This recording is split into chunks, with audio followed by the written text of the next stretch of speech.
Hi everyone, welcome back to dream UK. अभी के पिछले कुछ बीते दिनों में आपने देखा होगा कि उतनी ज़्यादा इमिग्रेशन अपडेट्स नहीं आ रही हैं जब से लेबर पार्टी यूके में जीती है। बट 2025 ऐसा नहीं होने वाला है। 2025 में काफ़ी सारी इमिग्रेशन अपडेट्स आएंगी एंड मोस्ट लाइकली जो गवर्नमेंट है वो यहाँ पे लीगल इमिग्रेशन को भी कम करने के लिए स्टेप्स लेने वाली है। यूके के जो प्राइम मिनिस्टर हैं कीयर स्टारमर, उन्होंने बोला है कि वो 2025 में एक इमिग्रेशन वाइट पेपर रिलीज़ करेंगे जिसमें वो दिखाएंगे कि गवर्नमेंट का क्या प्लान है लीगल माइग्रेशन को कम करने का।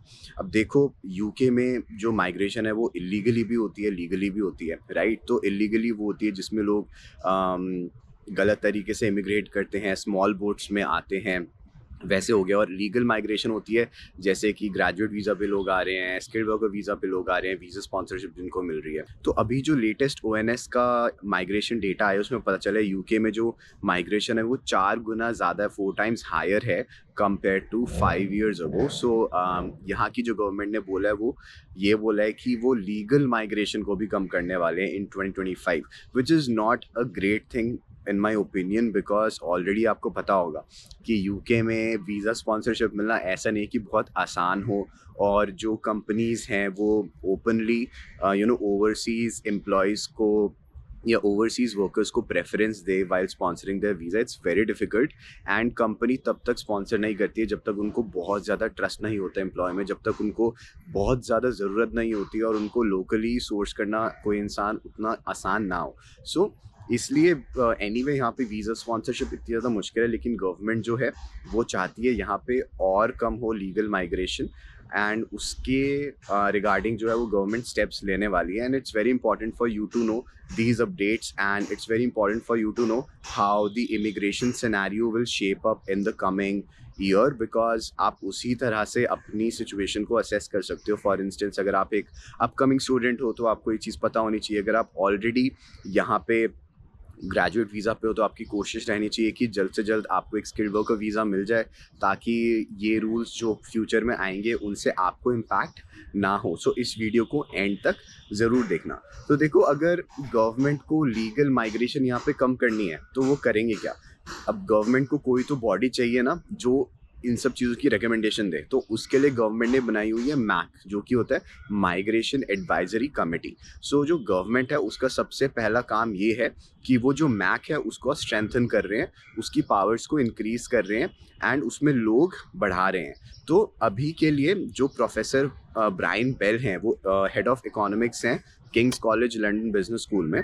तो वो अभी 2 days a week काम करते हैं, वो चेयर हैं मैक के, एंड वो 2 days a week काम करते हैं। लेकिन जनवरी 2025 से उनका टेन्योर फुल टाइम कर दिया जाएगा, जिसका मतलब मैक में वो फुल टाइम काम करेंगे। और इसका मतलब है सिंस कोई इंसान हफ्ते में 2 दिन के कंपैरिजन में जो उस कमेटी को चेयर कर रहा है वो 5 days a week काम करेगा, तो ऑब्वियसली उसमें जो अपडेट्स हैं और जल्दी जल्दी आएंगी। इसके साथ साथ जो डिप्टी चेयर है मैक की, उनको भी क्या कहते हैं ज़्यादा काम करने को बोला गया है। उनके भी जो वर्किंग आवर्स है वो इंक्रीज़ कर दिए गए हैं। इसके साथ साथ गवर्नमेंट ने ये भी डिसीजन लिया है कि एडिशनल स्टाफ को भी डिप्लॉय करा जाएगा मैक में, ताकि मैक जल्दी जल्दी डिसीजन मेकिंग करे। तो मैं आपको बताता हूँ मैक का काम होता क्या है। सो बेसिकली मैक क्या करेगा, वो इमिग्रेशन डेटा को एनालाइज करेगा कि इमिग्रेशन ट्रेंड्स क्या चल रहे हैं, किन सेक्टर्स में ज़्यादा ओवरसीज़ एम्प्लॉयज़ को हायर करा जा रहा है। सो इन सब चीज़ों को एनालाइज करके जो मैक है वो गवर्नमेंट को रिकमेंडेशन देगा कि अगले स्टेप्स क्या होने चाहिए। और इसी के साथ साथ गवर्नमेंट ये करने वाली है कि वो मैक के डिसीजन मेकिंग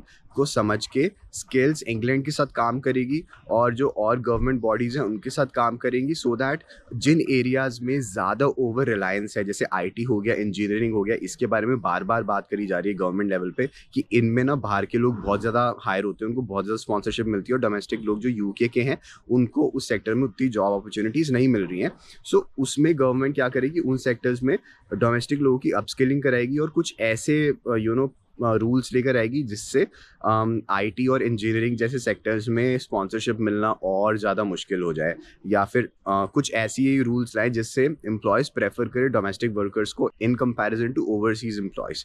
ठीक है, सो ऐसे रूल्स आने वाले हैं। तो अभी के हिसाब से मेरे को लगता है जो कोई पोटेंशियल इम्पैक्ट आ सकता है वो इंजीनियरिंग और आईटी पे आएगा। वो किस तरह से आएगा वो हमें अगले साल देखना होगा कि एक्चुअल रूल्स बन के क्या आते हैं। क्या ये प्रोसेस बहुत लंबा टाइम लेती है एक्चुअली इम्प्लीमेंट होने में, या फिर इसका इम्पैक्ट बहुत जल्दी दिखना स्टार्ट होगा। सो ये तो चीज़ आगे जाके पता चलेगी, बट हम फ्यूचर में यही ट्रेंड देखने वाले हैं कि जब तक ये गवर्नमेंट है वो पर्टिकुलर सेक्टर्स में देखेगी कहाँ पे वीज़ा स्पॉन्सरशिप ज़्यादा मिल रही है बाहर के एम्प्लॉयज़ को, एंड उसके बाद उन सेक्टर्स में वो कोशिश करेंगे कि डोमेस्टिक वर्कर्स को ज़्यादा जॉब मिले, ऐसी वो रेगुलेशंस लेकर आए। इन माय ओपिनियन इंजीनियरिंग और आईटी में ही बहुत ज़्यादा स्पॉन्सरशिप मिलती है, एंड इसके अलावा हेल्थ एंड केयर वर्कर्स जो है उनको सबसे ज़्यादा वीज़ा स्पॉन्सरशिप मिलती है, लेकिन उनकी यहाँ पे जेन्युइनली कमी है। तो आई डोंट थिंक उनके लिए रूल्स ज़्यादा कोई चेंज करे जाएंगे। बट आईटी और इंजीनियरिंग के बाद मेरे को लगता नहीं है और कोई ऐसे प्रोफेशंस है जिन पे बहुत ही ज़्यादा खुल के वीज़ा स्पॉन्सरशिप मिलती हो एनीवे। सो अभी तो मेरे को लग रहा है आईटी और इंजीनियरिंग पे ही शायद कुछ रेगुलेशन में चेंजेस आए। बट देखते हैं जो गवर्नमेंट का वाइट पेपर होने वाला है, इमिग्रेशन वाइट पेपर, उसमें 2025 में जो रिलीज़ करेंगे प्राइम मिनिस्टर, उसमें क्या होगा गवर्नमेंट का प्लान, कुछ टारगेट सेट करे जाएंगे या फिर क्या चेंजेस करे जाएंगे। बट ये अपडेट मेरे को आप तक लेकर आनी थी। तो अगर आप आईटी और इंजीनियरिंग सेक्टर में हो जहाँ पे आप यहाँ पे मास्टर्स करने आओ या फिर आपको स्पॉन्सरशिप चाहिए इन द नियर फ्यूचर, कोशिश करो कि थोड़ा जल्दी आपको मिल जाए before a government changes any rules. So that would be my recommendation. And बाकी सब लोगों के लिए अगर कोई भी नई अपडेट आती है तो उस पर मैं एक नई वीडियो बनाऊंगा। So do subscribe to the channel अगर आपने अभी तक नहीं करा है, क्योंकि कोई भी इमिग्रेशन अपडेट आती है जिससे आप इम्पैक्ट हो सकते हो उस पर मैं बहुत ही जल्दी वीडियो बनाता हूँ। So do subscribe to the channel and share it with your friends जिनकी हेल्प हो सकती है इस वीडियो से। That's all from my side. Take care, bye.